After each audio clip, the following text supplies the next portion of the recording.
Hello guys. අද ඔයගොල්ලෝ එකතුලා ඉන්නේ DBMS question set 50 question set 22 එකක් එක්ක. ඉතින් අපි කලින් වීඩියෝ එකේ question set 21 එක කතා කළා. ඔයාලා බැලුවා නැත්නම් අනිවාර්යයෙන්ම ගිහිල්ලා ඒ වීඩියෝ එක බලන්න. නැත්නම් මේ වීඩියෝ එකෙන් බලන එකෙන් ඔයාලට තේරුමක් නැති වෙයි. ගොඩක් දුරට මේක තේරෙන්නේ නැති වෙයි.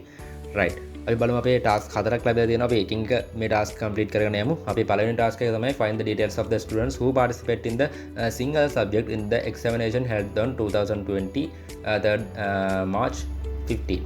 Okay. අපිට කියනවා 2020 තුන්වෙනි මාසේ 15 වෙනිදා තිබ්බ එක්සෑම් එකේ find the details of the student exam එකේ සිංහල සබ්ජෙක්ට් එකේට පාටිසිපේට් කරපු ස්ටුඩන්ට්ස් ලගේ ඩීටේල්ස් ටික හොයන්න කියලා. ඒක හරිම ලේසි ප්‍රශ්නයක්. අපි මුලින්ම select tag එක දානවා. select tag එක දාලා අපිට අවශ්‍ය columns ටික මෙතන declare කරන්න ඕනේ. ඉතින් මට මෙතන අවශ්‍යයි මෙයාගේ index number එක, first name එක, last name එක, gender එක, contact number එක, මේ දේවල් ටික අවශ්‍යයි. ඊට පස්සේ මම from කියන එක from කියන keyword එක දාලා අපි student table එකේ මේ search check කරනවා. ඉතින් ඊට පස්සේ අපි ඒකට inner join කරගන්නවා අපේ student exam mark record table එක. ඊට පස්සේ අපි on keyword එක දාලා අපි මේ දෙකේ student ගේ index number එකට සමාන වෙන student exam mark record table එකේ student index number එක.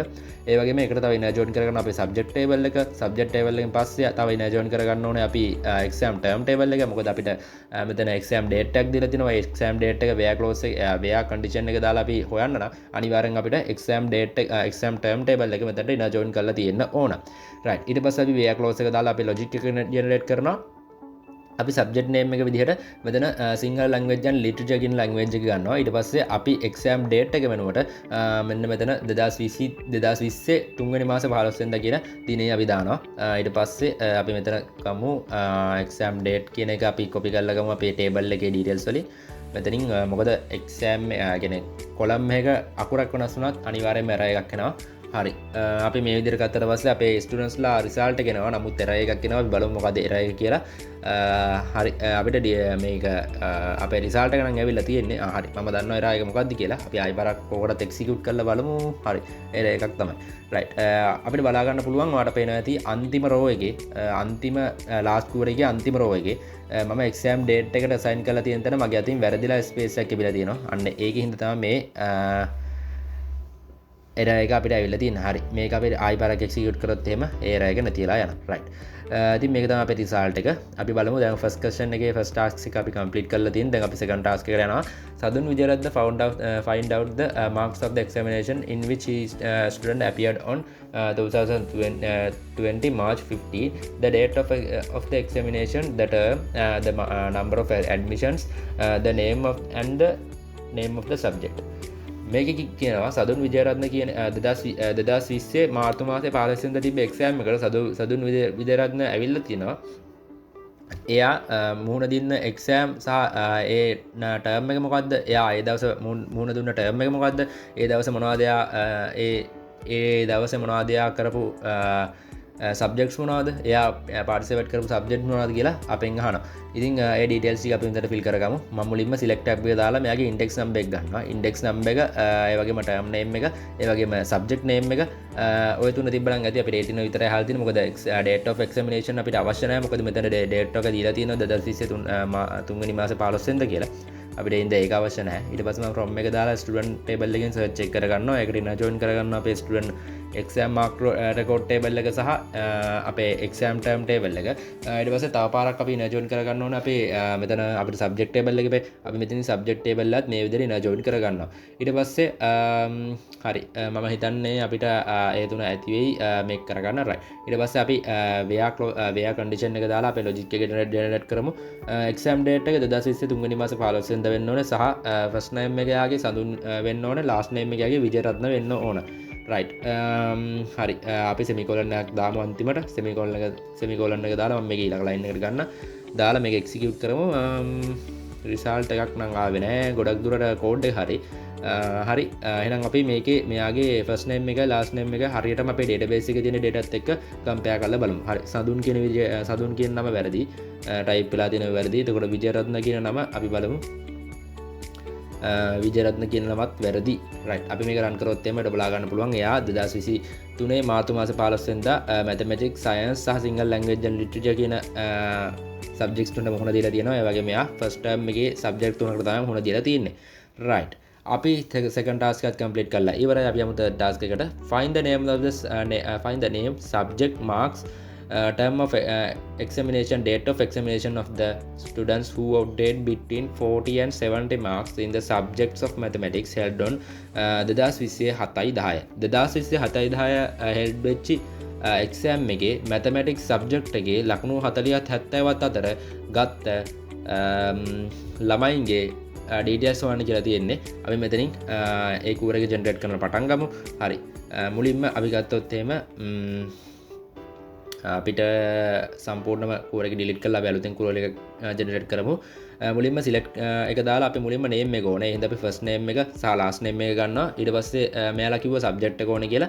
ඊට පස්සේ අපි සබ්ජෙක්ට් නේම් එක ගන්නවා. ඊට පස්සේ තව කිව්වා මාක්ස් ඕනේ කියලා. ඊට පස්සේ මාක්ස් ටිකක් ගමු මෙතනට. ඊට පස්සේ term of examination. එහෙනම් අපි term name එකත් ගන්නවා. අපිට date of examination අවශ්‍ය වෙන්නේ නැහැ. මෙතන 2027 10 කියලා date එක දීලා තියෙනවා. ඒ ඉන්න date එක අවශ්‍ය වෙන්නේ නැහැ. අනිත් ටික අපි complete කරගෙන යමු. ඊට පස්සේ අපි from කියන tag එක දාලා අපි මෙතනින් මේක student කියන table එකෙන් search කරගන්නවා. ඒකට මෙතන join කරගන්නවා අපි student exam mark record table එක සහ subject table එක සහ අවසාන වශයෙන් අපි exam term table එකත් අපි මේකට එන join කරගන්නවා. right. ඊට පස්සේ අපි where clause එක දාලා අපි මෙතනින් where condition එක දාලා අපි බලනවා exam date එක. හරිද? exam date එක 2020 7 වෙනි මාසේ 10ද කියලා. සහ and එක දාලා අපි බලනවා marks between ද කියලා. අපි මේ tag එක අපි අලුතෙන් ඉගෙන ගන්න between කියන keyword එක. between කියන keyword එකකින් වෙන්නේ අතර කියන එකක් තමයි හඳුන්වන්නේ මෙතන. between 40 and 70 කියලා අපිට මෙතන මෙහෙම දාන්න පුළුවන්. එතකොට මේ කියන්නේ 40ත් 70ත් අතර කියලා. ඉතින් මුලින් අපි between එකට කලින් අපේ මොන column එකද කියලා define කරන්න ඕන. price එකක් ගන්න ඕන. price කියන column එක දාන්න ඕනේ. දැන් අපි මෙතන marks කියන column එක ගන්න. එහෙනම් mark කියන column එක අපි define කරා. හරි. දැන් අපිට බලා ගන්න පුළුවන් 2020 7 වෙනි මාසේ 10 වෙනිදා තිබ්බ exam එකේ මාක්ස් between 40ත් 70ත් අතර මාක්ස් ආපු කට්ටිය මෙතනින් ඇවිල්ලා දෙනවා. හැබැයි අපිට ඉල්ලලා තියෙන්නේ mathematics කියන subject එක. ඉතින් අපිට ඔක්කොම subjects ටික අවශ්‍ය නැහැ. අපි mathematics විතරක් ගමු. ඊට පස්සේ අන්තිමට අපි දාමු subject name and එකක් දාලා අපි තව condition එකක් check කරමු මෙතනින් subject name එක සමානයිද කියලා.